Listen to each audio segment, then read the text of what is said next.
I continuem amb aquestes jornades. Ara ens acostarem a un tema que potser darrerament hem conegut o hem començat a conèixer a partir, sobretot, d'alguna publicació i especialment d'algun documental. TV3 n'ha fet algun i potser alguns l'heu vist, que és aquest Fugint de l'Holocaust, Catalunya i els refugiats jueus de la Segona Guerra Mundial.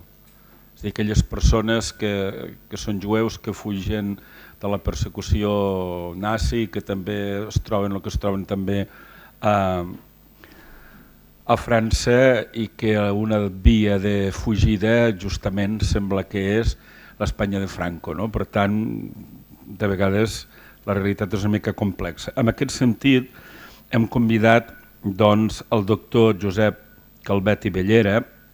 És doctor en Història, investigador, membre del Servei d'Història, Patrimoni i Documentació de la Universitat de Lleida. Ha dedicat bona part de les seves recerques a estudiar els primers anys del franquisme als Pirineus i especialment l'arribada de refugiats durant la Segona Guerra Mundial.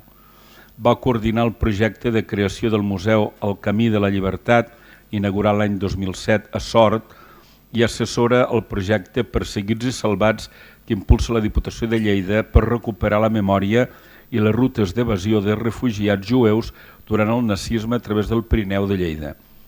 Ha publicat els següents llibres. El 2008, Les muntanyes de la llibertat, el pas d'evadits pels Pirineus durant la Segona Guerra Mundial 1939-1944, y el 2014 Huyendo del Holocausto, judíos evadidos del nazismo a través del Pirineu de Lleida. És coautor també dels llibres, el 2010, La batalla del Pirineu, xarxes d'informació i d'evasió aliades al Pallars, la Rurgell i Andorra durant la Segona Guerra Mundial, i el 2015 Barcelona, refugi de jueus 1973-1958. Sembla doncs que ben segur que el tema és força interessant i que la ponència ens ajudarà doncs, els que ja coneixen algun aspecte a aprofundir-lo i els altres doncs, a poder-hi entrar. Gràcies. Molt bé. Bon dia a totes i a tots. Agrair en primer lloc doncs, la invitació per prendre part en aquestes jornades dedicades als fenòmens migratoris a Catalunya. Intentaré amb el temps que tinc d'exposar la més claretat possible doncs, un tema certament ampli, poc conegut i que donaria doncs, per fer dos o tres xerrades com aquesta atenent a la seva complexitat en alguns dels temes que no tindré temps i només apuntaré breument perquè vostès tinguin una idea. En definitiva, l'objectiu de la intervenció serà explicar el paper no dels Pirineus, sinó de Catalunya en general en aquest pas i en aquesta acollida a refugiats jueus durant els anys de la Segona Guerra Mundial. Refugiats jueus o jueus que fugien dels països en guerra, ja sigui Alemanya i Àustria, com els països ocupats per l'exèrcit nazi durant la Segona Guerra Mundial a partir del setembre del 1939. Val a dir també una petita advertiment previ que els jueus no van ser els únics que van creuar els Pirineus durant la Segona Guerra Mundial. Uns cops els documentals i els textos que ara s'han citat estan focalitzats amb els refugiats jueus, però com ara explicaré també breument, dedicaré un parell de minuts amb això. Els jueus formaven part d'un ampli grup, d'un ampli ventall de col·lectius, de persones que durant aquests anys van utilitzar els Pirineus, aquesta frontera que semblava infranquejable, però que realment no ho era, malgrat la vigilància que s'havia establert tant a l'estat espanyol com a l'estat francès, van permetre la fugida de milers i milers de persones en aquests anys. Com deia, és un tema molt poc estudiat, un tema molt poc conegut a casa nostra, no així a l'estat francès i en altres països europeus, però sí a casa nostra, per exemple, la sombra, la presència de la guerra civil i el seu impacte sempre sobrevola i acapara la major part dels estudis efectuats sobre aquest període, i també amb la creença que la Segona Guerra Mundial és una cosa que no va afectar Espanya o tangencialment. Parlem de la Divisió Azul, de l'entrevista de Franco i Hitler a Andalla, l'exportació de minerals, però no es té en compte aquest protagonisme que van tenir els Pirineus com un lloc on es va desenvolupar una altra no seria una batalla bèl·lica, però sí una batalla dels serveis d'informació, dels serveis d'espionatge, per intentar doncs, que els Pirineus fossin creuats, fossin passats pel major número possible de persones que fugien dels nazis, de la guerra, de totes les conseqüències que va portar aquest conflicte.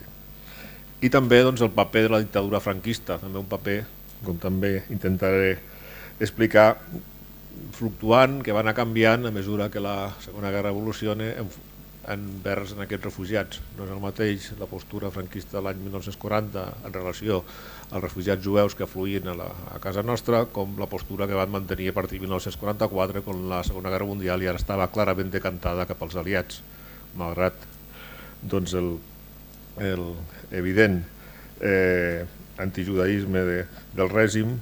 A partir de 1943-1944 es percep un evident canvi de posicionament, sobretot envers a l'acollida d'aquestes persones.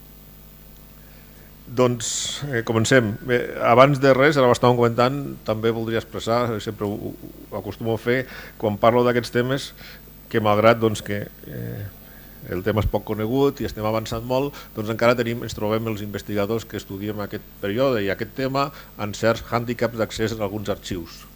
Estem a l'any 2018, però a l'estat espanyol encara hi ha unes evidents mancances democràtiques d'accés a alguns arxius, com poden ser els arxius militars, els arxius de la policia i certs fons també diplomàtics. Hi ha molts d'aquests papers que porten el segell de reservat, de confidencial o de secret, estan sota una llei de secrets oficials de l'any 1968, el ple franquisme, que encara ningú, malgrat els 40 anys que portem de restabliment de la democràcia, ningú s'ha atrevit a derogar. La qual cosa, doncs, hi ha fons, hi ha expedients que, malgrat sabem que hi són, no els podem consultar perquè el responsable de l'arxiu de torn es nega en virtut en aquesta llei de secrets oficials de l'any 1968. Per la qual cosa, algunes de les consideracions que podem fer, o grans consideracions, podrien en un futur ser replantejades o com a molt, en tot cas, matitzades. Bé, entraria ja a explicar el contingut de la meva intervenció, per una cosa també molt òbvia, que suposo que també en són vostès plenament conscients.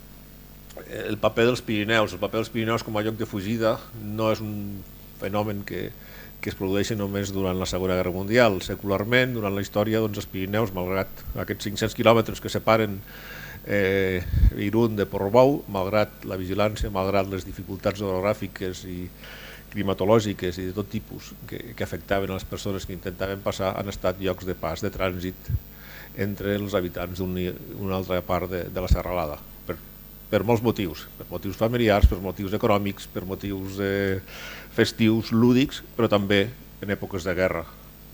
No només a la Segona Guerra Mundial, la Guerra Civil Espanyola, si retrocedim, va facilitar l'exili de milers i milers de persones republicanes, però abans, entre 1936 i 1937, també va ser el lloc que va permetre la fugida de religiosos, de persones d'ideologia dretana que buscaven escapolir-se a França, en alguns casos per incorporar-se a l'exèrcit franquista al País Basc o a Navarra. I durant la Primera Guerra Mundial molts nois francesos també van creuar cap a Catalunya buscant o per evitar ser mobilitzats al seu país. Ja no tiro més enrere.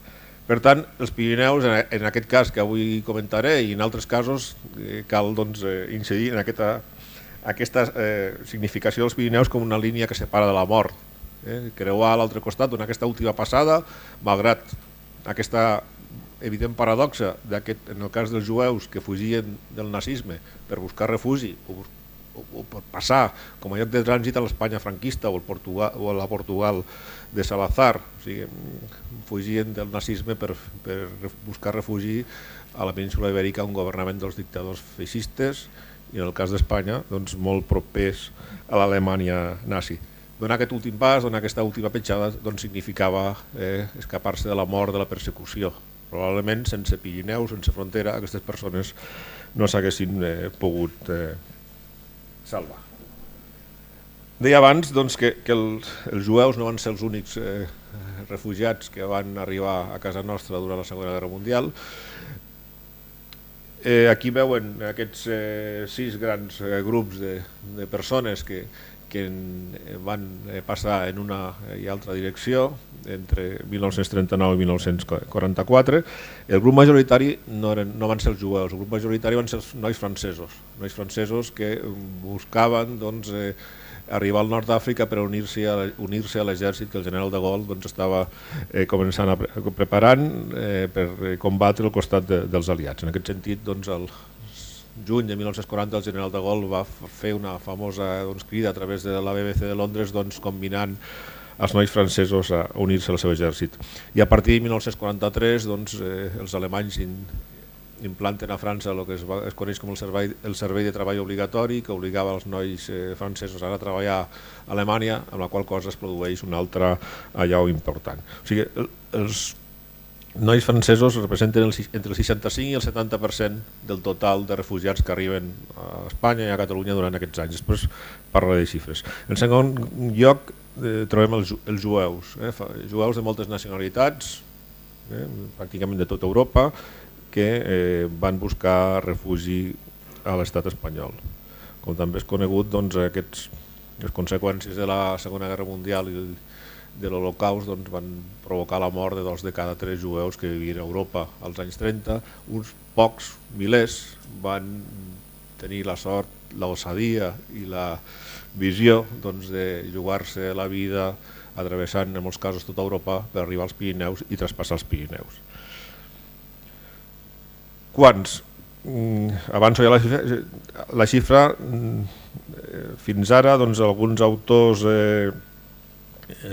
jueus, israelites o nord-americans i algunes fonts de les organitzacions humanitàries jueves parlaven que fins i tot d'uns 35.000, 40.000 jueus que s'havien pogut salvar a través dels Pirineus. Jo redueixo la xifra bastant a uns 15.000. Actualment, amb les fonts que estem consultant, podríem fixar aquesta xifra d'uns 15.000 jueus que van fugir de la persecució a través dels Pirineus, i d'aquests 15.000, uns 10.000 per Catalunya. Aproximadament uns 5.000 pel Pirineu de Lleida i uns altres 5.000 pel Pirineu de Girona. Jueus que bàsicament eren jueus askenazites, askenazís, o sigui, originaris del centre est d'Europa. No estem parlant de jueus sefardites d'origen sefardita, descendents dels que van ser expulsats de la península ibèrica. Aquests tenen una altra problemàtica. Molts d'ells tenien la nacionalitat espanyola i van intentar arribar a l'estat espanyol a través d'altres mitjans, a través de la via dels passaports, dels visats, etc., que no és ni l'objecte del meu estudi ni l'objecte d'avui de la xerrada. Avui em referiré als que van intentar passar a través dels Pirineus amb passaport o sense passaport, depèn del moment i depèn dels requeriments de l'estat espanyol. El tercer grup serien els polítics dels països ocupats per l'exèrcit nazi, polonesos, belgues, holandesos, que buscaven anar a Anglaterra per reconstruir o per formar els seus governs a l'exili. Militars desmobilitzats dels exèrcits dels països també ocupats, que també tenien la pretensió d'arribar al nord d'Àfrica. I dins dels militars un esment especial pels aviadors. Els aviadors canadencs, americans o anglesos, que al ser derivats al front de batalla, l'objectiu era tornar al Regne Unit per tornar a combatre. L'aviació va tenir un paper especial durant la Segona Guerra Mundial.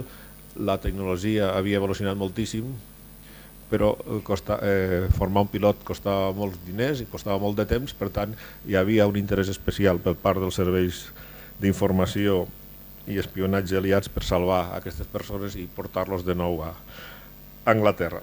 I finalment, a partir de 1944, de l'estiu de 1944, quan s'allibera al sud de França, tenim curiosament un altre col·lectiu, un altre grup de persones que busca refugi a casa nostra, que són els nazis, guardes fronterers que estaven vigilant la frontera i nazis que fugien de la persecució, de la detenció per part dels aliats, buscant protecció de Franco.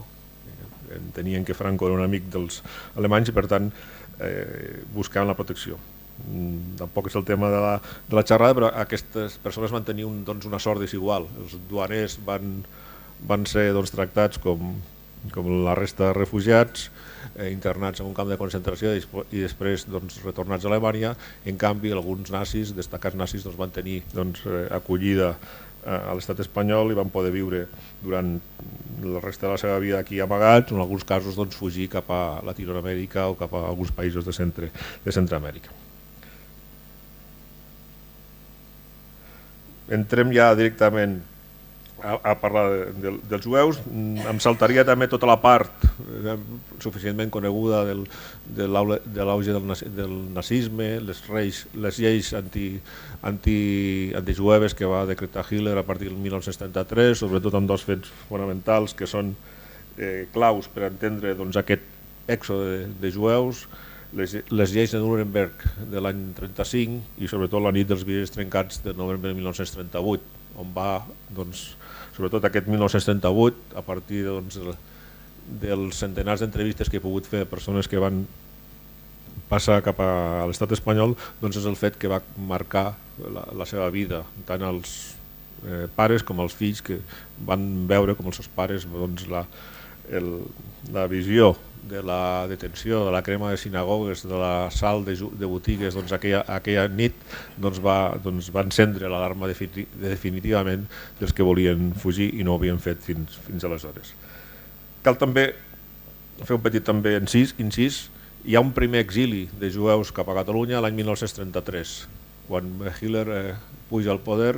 Els més previsors s'adonen que el futur no seria massa positiu i decideixen buscar l'exili, i en aquest cas a l'estat espanyol, i Barcelona és un lloc on arriben en aquells anys molts jueus de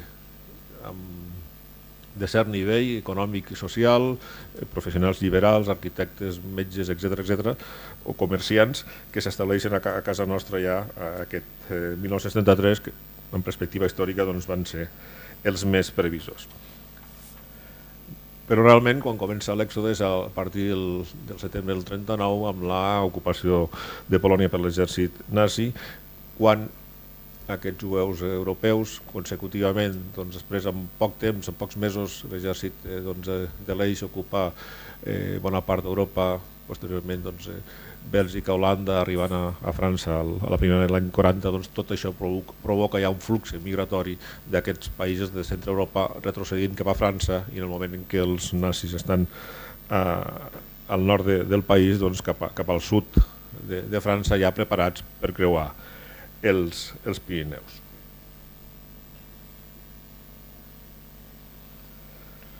Qui són aquests jueus que van passar a l'estat espanyol, o a Catalunya? En aquest cas, com he dit abans, jueus residents a Àustria, a Alemanya i als països ocupats per l'exèrcit nazi. En tots els casos, Catalunya i la península Ibèrica va ser un lloc de pas. El 99% no es van quedar a viure aquí. La major part dels casos no volien, tenien familiars a Amèrica o a llavors protectorat britànic de Palestina, i volien anar cap allà, però és que realment el govern espanyol tampoc els va facilitar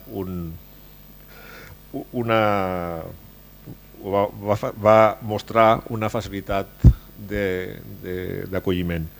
La idea bàsica és que en el període més curt possible marxessin del país, la qual cosa era complicada perquè calia buscar un país on anar, on calia buscar uns passaports, uns visats. Era complicat en aquell moment també obtenir visats per anar a segons quins països.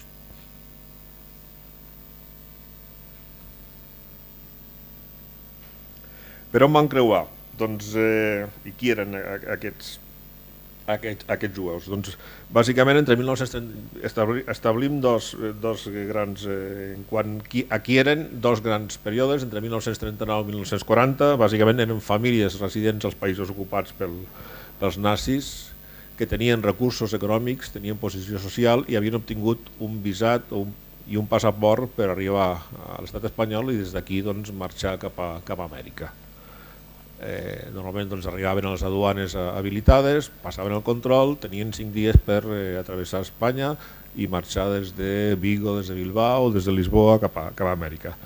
Tot això es va acabar al 1940, quan el govern espanyol, pressionat per l'ambaixada alemanya a Madrid, doncs va deixar d'emetre aquests visats als consulats i les ambaixades espanyoles a Europa, amb la qual cosa ja eren impossibles o molt complicats d'obtenir. Calia doncs, l'aval de dos espanyols, amb la qual cosa doncs, per una família jueva que vivia a Polònia o vivia a Alemanya era molt complicat, no tenia coneixences aquí, per tant era impossible obtenir aquest aval econòmic i polític de dos espanyols, amb la qual cosa doncs, a partir d'aleshores ja no era possible arribar amb el visat i calia doncs, intentar creuar clandestinament, no per les aduanes sinó pels colls de muntanya que separaven França i el Principat d'Andorra de Catalunya. A partir doncs, d'aquest finals de 1940 fins a 1944 la major part dels passos van ser clandestins. I en quant als grups, parlàvem entre 1939 i 1940 doncs, que eren famílies, a partir de 1940 continuen sent famílies, però progressivament van passant altres grups, altres col·lectius, des de joves jueus que havien estat educats a Alemanya, a Bèlgica o a França, ja amb la pretensió d'anar a viure llavors al protectorat britànic de Palestina i ja amb el pensament de la creació de l'estat d'Israel, fins a importants expedicions de nens entre 3, 4, 5, 6, 7, 8 anys, orfes. Els seus pares havien estat ja deportats als camps d'extermini de l'est d'Europa, que havien estat salvats per associacions benèfiques jueves, amagats a França, sobretot al sud de França, en convents, amb esglésies, etc.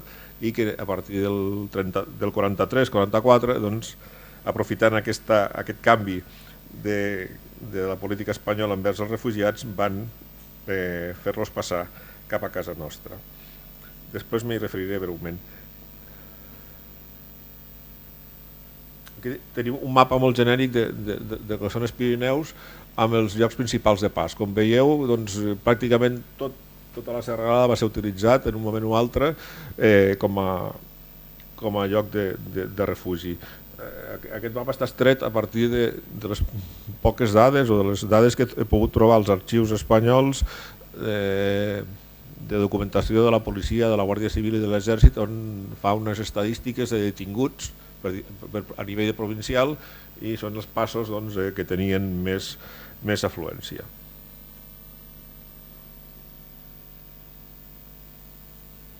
Aquest mapa no sé si es veu molt clar, aquest ja seria un mapa molt més específic de Catalunya amb les principals rutes d'accés durant aquests anys.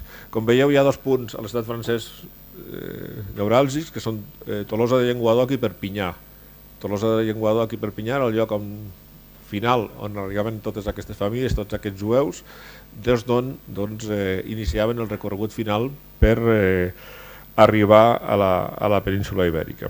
Allí, en molts casos, hi havia aquests guies, aquests passadors, aquestes xarxes d'evasió que s'havien constituït per ajudar-los, on contractaven o no a una d'aquestes persones perquè els ajudés a fer el tram final i on recuperaven forces, en alguns casos, després de fugir des del nord del país i en altres casos procedents de Bèlgica, Holanda i fins i tot de Polònia. Estan marcades les principals rutes, ja sé que el mapa és molt petit, però també la idea de transmetre és la mateixa que abans, que tots els punts fronterers, tots els passos dels Pirineus van ser utilitzats en un altre moment. En funció de la vigilància que hi havia a l'estat espanyol o a l'estat francès, doncs els grups anaven fluctuant d'un lloc a un altre. Si tal pas de muntanya estava molt vigilat, doncs s'intentava buscar un altre amb menys presència policial i tant espanyola com francesa. També breument, hem dit abans el paper fonamental de les aduanes, sobretot entre el període de 1939 i 1940. Les aduanes que havia a Catalunya, molt ràpidament, a Pont de Rei, a la Vall d'Aran, a Seu d'Urgell, Bormadà, Perpinyà, i a l'altre costat el Pirineu gironí, la Jonquera i Portbou van tenir un paper determinant en aquest període de 1939 a finals de 1940.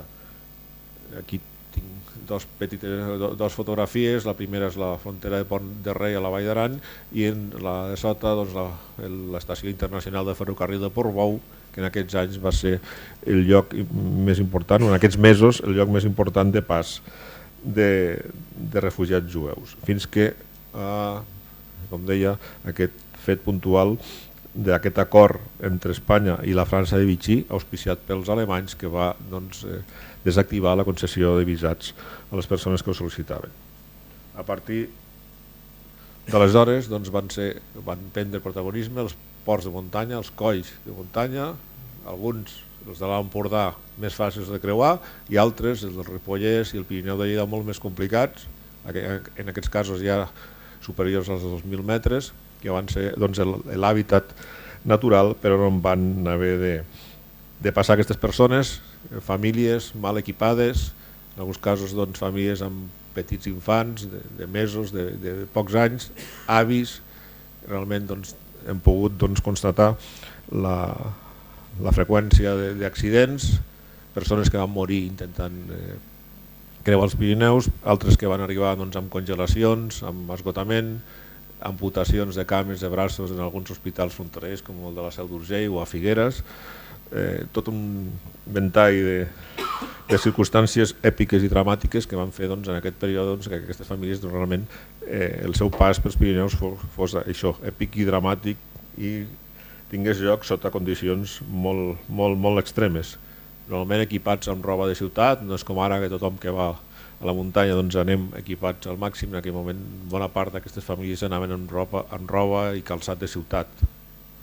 A part, doncs, hem de considerar altres elements com el que deia abans, la presència policial tant a l'estat espanyol com a França. A partir de novembre de 1942 l'exèrcit alemany ocupa la França de Vichy. Fins aleshores qui vigilava els Pirineus no eren els nazis sinó eren els vigilants o la policia francesa. A partir de novembre del 42 qui vigila els Pirineus són els nazis. Els nazis hi destinen molts recursos.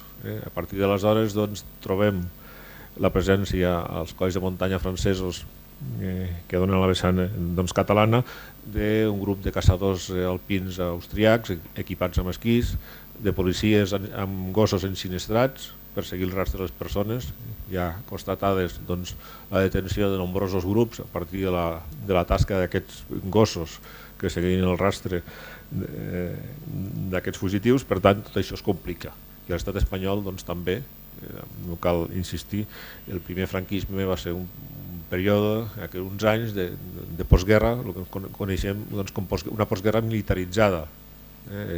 Franco va destinar al Pirineu, a la vigilància del Pirineu, centenars i centenars de guàrdies civils, de policies i militars, per evitar qualsevol conflicte d'ordre públic, amb la qual cosa doncs, era realment incert aquesta fugida i podia comportar la detenció en un moment o altre.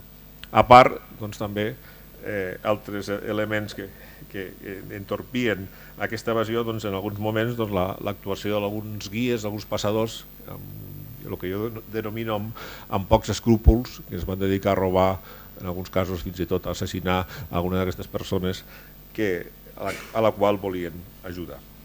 Són fets puntuals però que tampoc cal oblidar perquè han estat documentats.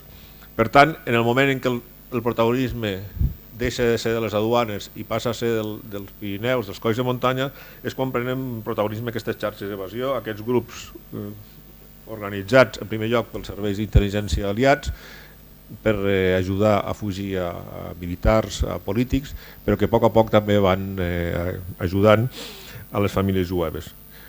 Grups molt ben estructurats, en diferents esgraons, en diferents escales, per aconseguir portar fins a les portes del Pirineu, o fins i tot fins a Barcelona o fins a Lisboa, a les persones a les quals volien ajudar. Com parlem ja dels passadors, d'aquest grup de persones que s'hi van dedicar, jo parlo sempre de tres grans grups. Per un lloc tenim els passadors que formarien part d'aquest col·lectiu d'exiliats catalans que vivien al sud de França, que havien fugit l'any 38 o l'any 39 per evitar la repressió del franquisme, que vivien al voltant de la frontera, vinculats a la CNT, al Partit Comunista o al Front Nacional de Catalunya, que va tenir també un protagonisme especial en el pas de persones per l'Alt Empordà, que doncs, es van involucrar en aquestes xarxes d'evasió com un servei més als aliats, pensant que una victòria aliada a la Segona Guerra Mundial podia provocar l'enderrocament del règim franquista. Aquest seria un primer col·lectiu de persones que integraven aquests grups de passadors. També hi va haver persones que ho van fer per solidaritat, habitants de les bordes de muntanya, dels petits poblets, tant de l'estat francès com de Catalunya, que puntualment van ajudar amb alguna d'aquestes famílies jueves que acudia a la seva borda o a la seva masia demanant ajut. I finalment doncs, els contrabandistes, aquestes persones doncs, que treballaven, que vivien del pas dels Pirineus, de la frontera, amb llan, amb cafè, amb sal, el que fos, que en aquell moment doncs, van deixar doncs, el pas de mercaderies per dedicar-se al pas de persones atès els importants guanys que això representava. Certament qui cobrava molts diners per ajudar a passar a grups, no només de jueus, sinó també d'aviadors. La documentació que podem trobar, doncs, els interrogatoris a què es sometia als detinguts un cop aquí a casa nostra doncs, donen constància, perquè se'ls pregunta si havien utilitzat els serveis d'un passador, d'un guia, i quan havia cobrat.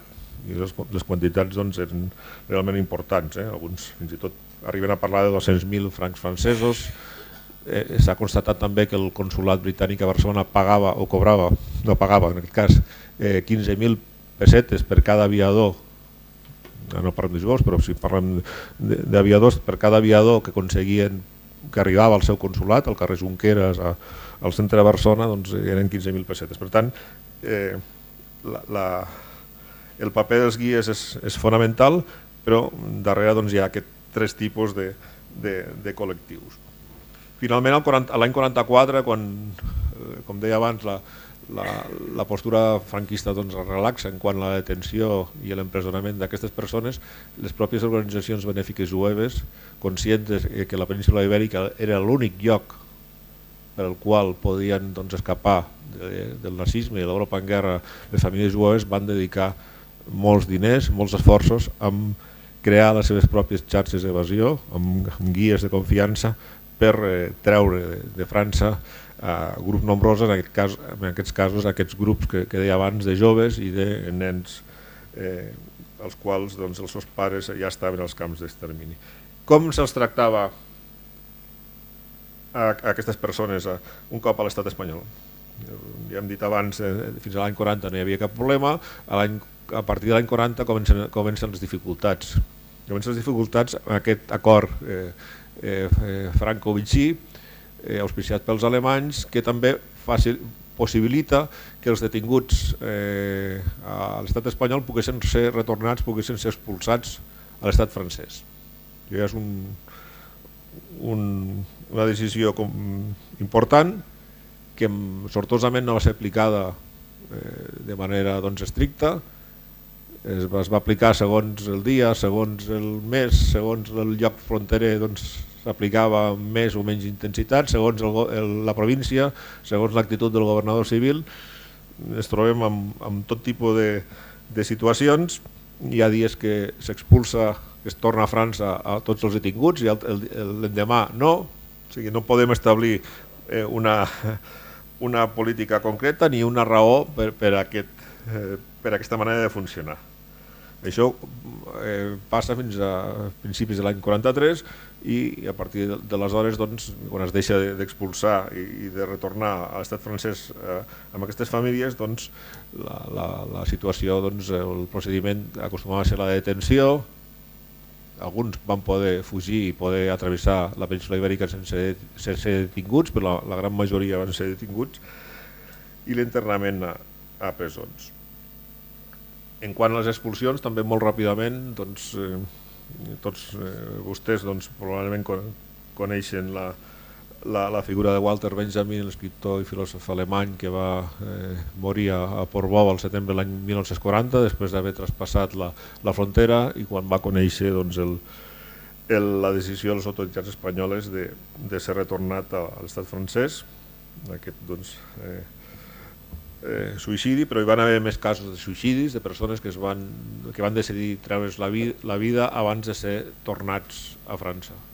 Walter Benjamin és probablement el més conegut, doncs hi ha altres persones que es van suïcidar, altres que es van autolesionar a les presons per evitar passar per aquesta situació, i he portat aquí doncs, la fotografia d'aquesta senyora, la Jenny Kerr, que era una jueva alemanya que va ser detinguda a Coll de Nargó, a l'Urgell, i la qual el governador civil de Lleida de l'època doncs, va decretar que fos tornada a França pel fet de ser jueva, pel simple fet de ser jueva. El governador civil va decretar la seva expulsió, estava internada a la presó de dones de Barcelona i també es va decidir suïcidar.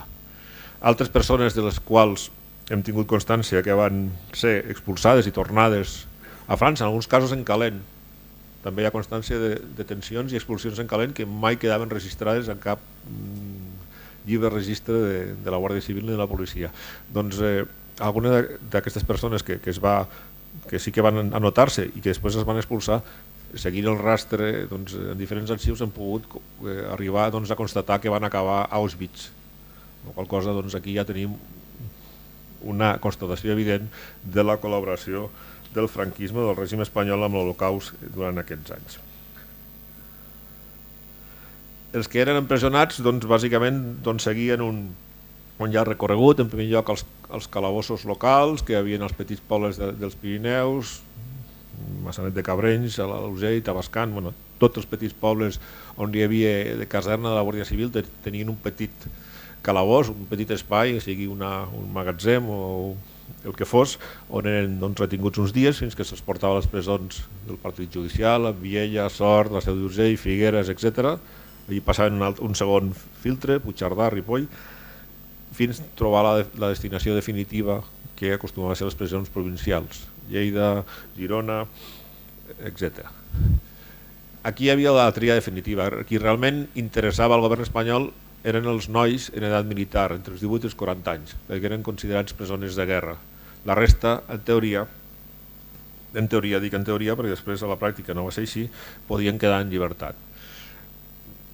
Dic que a la pràctica no va ser així perquè ens trobem en tot tipus de situacions. De la mateixa manera que hem comentat abans que en alguns llocs fronterers s'expulsava els detinguts, en altres no, amb el tema de l'empresonament funcionava també segons la província per la qual havies passat. Per exemple, a Girona hi havia presó de dones, amb la qual cosa les dones jueves podien ser internades a la presó. A Lleida no hi havia presó de dones, amb la qual cosa no passaven per aquesta fase. A Girona els nens i els joves eren portats a l'hospici provincial. A Lleida i altres províncies no. O sigui, hi havia tot una... L'acollida, la política d'acollida era molt fluctuant i malgrat que amb el pas del temps es van generant tota una normativa per escrit, qui realment feia i desfeia era la figura del governador civil, que tenia el comandament de la policia i de la Guàrdia Civil, per dir en cap moment aquest aquí, aquest allà. Com a camps de concentració, doncs, encara l'any 40, 41, 42, encara hi havia alguns camps de concentració que havien sobreviscut a la Guerra Civil. En aquest cas, tenim aquí una fotografia del camp de concentració de Miranda d'Ebro a Burgos, on anaven aquests nois en edat militar entre els 18 i els 40 anys. Un exemple de petita presó del partit judicial, com és la presó de Sort. A la foto de l'esquerra teniu una imatge dels anys 40, 20 metres quadrats tenia aquesta presó, on hi havia dies que s'internaven a 50 i 60 persones, que encara recorden alguns que hi van passar que passaven la nit de peu sense poder-se tombar, etc. I a la dreta és la mateixa presó, ara convertida en un petit museu dedicat a explicar aquest tema. Abans es parlava de que la història de la fugida de refugiats jueus s'està donant a conèixer actualment. una de les accions que s'han desenvolupat és aquesta conversió de la petita presó del Partit Judicial de Sort en museu, on s'explica la història dels milers de fugitius. Concretament per aquesta petita presó van passar prop de 3.000 refugiats, d'ells uns 800 jueus en aquests anys. Qui s'encarrega? Com funcionava també l'assistència en aquests refugiats? Què passava un cop estaven aquí?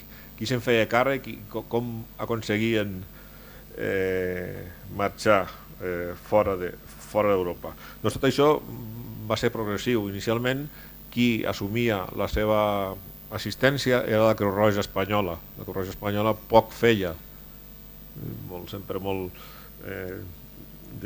pendent de no allunyar-se de l'oficialitat, i pocs recursos destinava a aquests refugiats per treure'ls de la presó, per portar-los a menjar i per aconseguir aquests visats i passaports per marxar.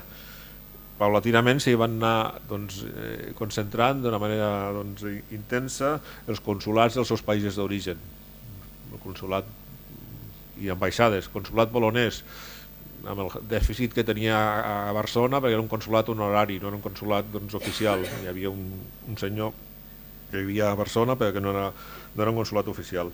Consulat belga, consulat anglès, que va ajudar a moltíssims refugiats. Però un altre hàndicap, els jueus procedents d'Alemanya i d'Àustria apareixien aquí com a apàtrides, havien estat desposseïts de la seva nacionalitat, entraven com a apàtrides i hi havia un conflicte i no hi havia cap consulat ni cap representació diplomàtica que se'n pogués encarregar, la qual cosa tornaven a dependre de la Creu Roja, i tot això s'allargava durant mesos i dies i mesos, fins que, com també apuntava abans, les organitzacions benèfiques jueves encarregades de socórrer a jueus atrapats per guerres i facilitar la seva emigració a llocs segurs, van veure que la salvació de jueus passava per la península Ibèrica, que calia dedicar recursos econòmics sobretot i recursos humans per facilitar la seva salvació aquí a casa nostra, i van començar a treballar d'una manera progressiva des de Barcelona, que era el lloc on es concentraven tots els refugiats jueus que havien traspassat els Pirineus catalans. No va ser fàcil. Una cosa va caracteritzar el primer franquisme del seu furibund antijudaïsme, aquesta expressió que va fer fortuna de la conspiració judeo-maçònica comunista. En aquests anys es portava molt estrictament. Es considerava que molts jueus també eren maçons, o sigui, ja reunien dos condicions. El ministre d'Afers Exteriors fins a mitjans de 1942, el cunyat de Franco, Ramon Serrano Súñer, era un reconegut germanòfil, molt proper a l'ambaixador alemany. Hi ha abundants manifestacions contra els jueus per part de, sobretot, gent propera als ministeris i sobretot el Partit Únic de la Falange, que eren molt pronazis. Per tant, no va ser fàcil que aquestes organitzacions jueves poguessin treballar des de Barcelona.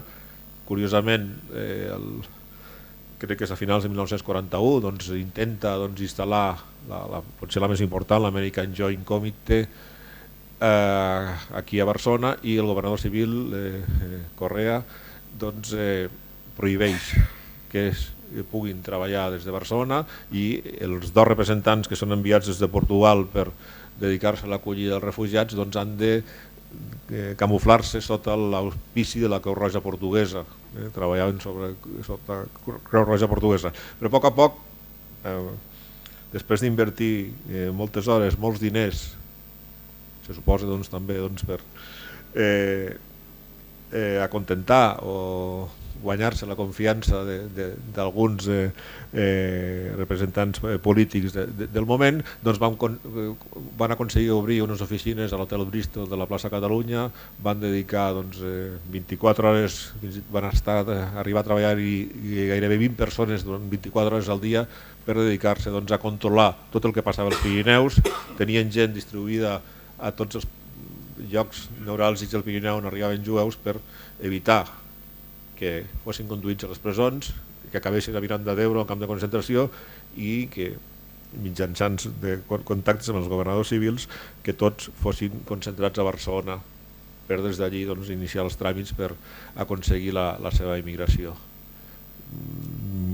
Estudiant la documentació d'aquesta organització benèfica, són realment importants les transferències de diners que arribaven des dels Estats Units al seu compte a Barcelona i que després dedicaven a pagar hotels, restaurants, serveis de taxis, etc., serveis mèdics de tots aquests entre 8.000 i 10.000 jueus que es van arribar a concentrar a Barcelona en aquests anys. A part d'American John hi ha altres organismes que es van ocupar d'acollir els jueus, fins i tot els quàquers van tenir un protagonisme especial des de l'ambaixada americana a Madrid, a partir de contactes que el representant dels quàquers a Espanya, que havia treballat durant la Guerra Civil, i els contactes que tenia amb l'esposa del president Roosevelt, la qual cosa va permetre que als Estats Units donés una quantitat important de visats per poder enviar cap allà als refugiats jueus que arribaven a l'estat espanyol. Aquest és el senyor Samuel Sequerra, que és el representant de l'American Joint Committee, que us deia abans, que va treballar a Barcelona. Dos fets puntuals: se'ls prohibeix inicialment establir-se a Barcelona per acollir els jueus. El 18 de juliol de l'any 43, crec recordar, després d'una festa de celebració del cop d'estat, etc., a Barcelona, un grup de falangistes van irrompre a les instal·lacions de l'Hotel Bristol, on tenien les oficines aquests jueus, i van destrossar tot el material que tenia d'oficina, etc., al crit de abajo los judíos, o una expressió d'aquest tipus. I fins i tot m'explicava un dia una neboda d'aquest senyor que encara viu a Barcelona, que el seu oncle van tenir els seus oncles, perquè eren dos germans, fins i tot van tenir un atemptat a un dels cotxes que algú els va posar un petit artefacte explosiu que va explosionar en algun moment. Per tant, els sectors més propers als nazis, sobretot del falangisme, van tenir dins el seu focus aquestes organitzacions que s'havien establert a Barcelona. Què feien? Doncs bàsicament treballaven amb... Després d'aconseguir que no anessin a les presons provincials ni a les presons dels partits judicials, doncs la idea, la tasca era portar-los a hotels, a pensions d'aquests llocs fronterers, sigui a les poblacions del Pirineu, i en altres indrets on podien concentrar-se grans grups, com és el cas, exemple que he portat, el balneari Vichy-Catalan de Caldes de Malavella. Es va arribar a un acord entre el governador civil de Girona, la representació de l'American Joint i el propietari de Vichy-Catalan, perquè les seves instal·lacions fossin utilitzades per centenars de jueus que havien arribat al Pirineu gironí. Estaven allí vivint fins que a través de la tasca de l'American Joint aconseguia aquest visat per emigrar, sigui als Estats Units o sigui a Palestina. Els tres balnearis, aquí hi ha una fotografia del Vichy-Catalan, però els tres balnearis de Caldes van tenir protagonisme, al igual que hotels de Figueres, de Girona, de Lleida, de Sort o de Viella o de la Seu d'Urgell. La tasca va ser important. La sortida, que havia de ser ràpida, perquè així ho volia el govern espanyol, es retrasava per aquesta manca de visats. Es tardava molt en aconseguir visats d'entrada a un tercer país, hi havia restriccions a la immigració importants als Estats Units i també per part del govern britànic a Palestina, que eren les dues destinacions preferents. Alguns van anar al nord d'Àfrica, a Marroc, i altres a Anglaterra, però bàsicament i altres, sobretot als primers moments, en 1940-41 a Venezuela, a Mèxic i alguns a Cuba, però bàsicament la pretensió era als Estats Units, on molts tenien familiars, especialment a la ciutat de Nova York, i a Palestina els que volien ja partien o tenien familiars a Palestina, o en el cas dels joves jueus que ja havien estat instruïts i amb la idea doncs, de lluitar, de treballar per la creació de l'estat d'Israel. Per tant, marxaven en forma de migració. Franco va prohibir que sortissin vaixells des de Barcelona amb aquests refugiats. O sigui, el primer vaixell des de Barcelona amb refugiats jueus crec que no surt fins després de la guerra civil, de l'acabament de la Segona Guerra Mundial, però durant la Segona Guerra Mundial, malgrat la concentració entre 8 i 10.000 jueus a Barcelona, no es permet la sortida cap a Palestina de cap grup. Les expedicions que es van fer cap a Palestina doncs, van funcionar de la segona manera. Es va llogar un vaixell a Portugal, els refugiats van ser portats de Barcelona fins a Càdiz, el vaixell va sortir de Càdiz, va fer una petita escala, va sortir de Lisboa, va fer una petita escala a Càdiz, allí van pujar aquestes famílies i van partir cap al port de Haifa. Els que anaven a Amèrica, doncs bàsicament Lisboa era el principal punt de partida i alguns van poder també marxar, emigrar des de Bilbao, des de Vigo, en aquest cas amb vaixells de línies regulars que feien el transport. Abans s'ha parlat de la companyia del senyor López, doncs algun d'aquells vaixells que feien el recorregut cap a Amèrica.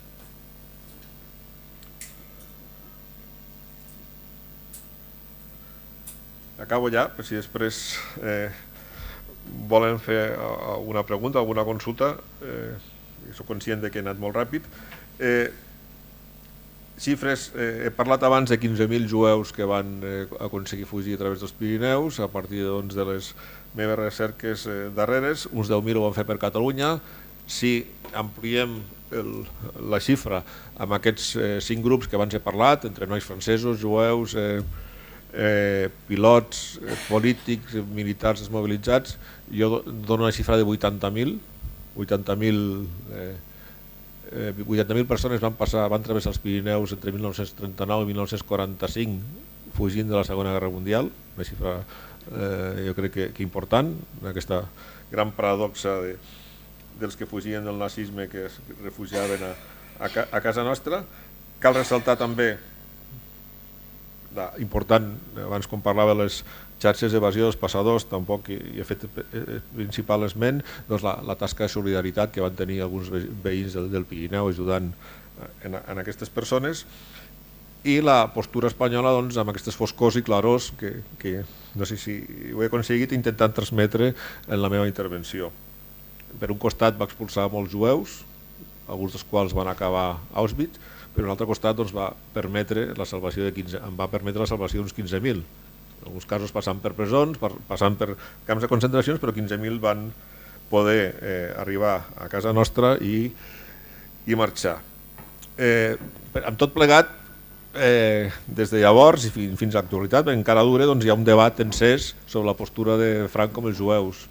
Si Franco va tenir una postura que va facilitar la salvació o no, etc. És un debat molt encès perquè cap als anys 70, malgrat aquesta política de clarors i foscors, Franco va intentar argumentar i buscar